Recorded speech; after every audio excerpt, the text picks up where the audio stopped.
Hello students, in my last video of General Science chapter Cleanliness and Hygiene, we have discussed topic up to disposal of waste and its treatment.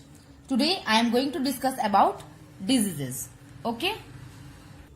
Children, the diseases that spread from a sick person to a healthy person by agent such as air, water, food and insect or by direct contact are called communicable diseases, or we can say the diseases that spread from sick person to healthy person are called communicable diseases.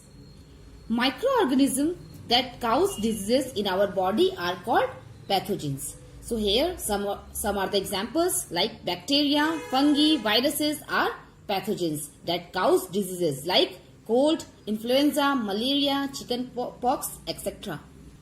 I hope this is clear. Now, my next topic is infection through air. Infection through air is also known as droplet infection.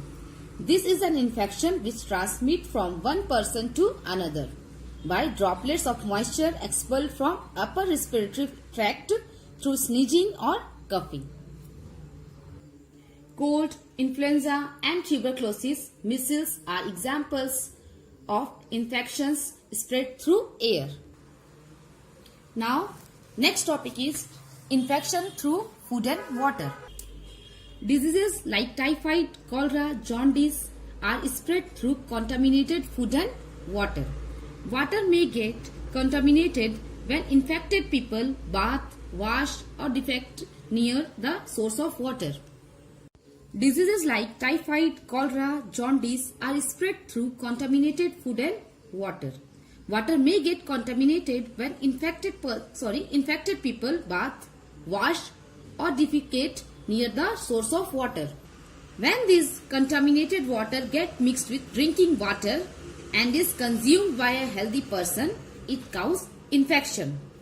So, diseases born through contaminated water are called waterborne diseases. So it is very important that drinking water should be stored in clean and covered utensils to avoid contamination. Now children, we will discuss about foodborne diseases. So foodborne illness is also referred to as food poisoning, is the result of ingesting contaminated foods. So mostly its symptoms are vomiting, fever, itches and diarrhea.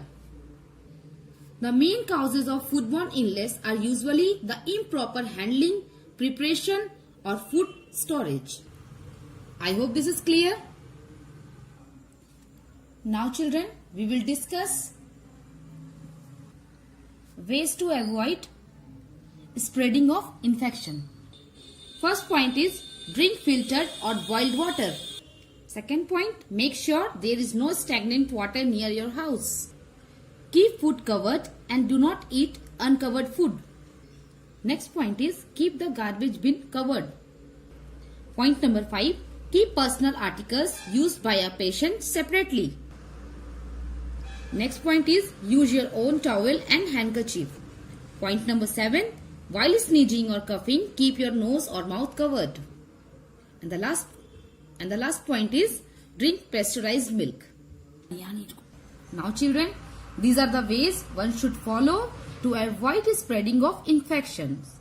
So, this chapter is completed and your work is to read one more time this chapter and try to find out exercise questions. Thank you.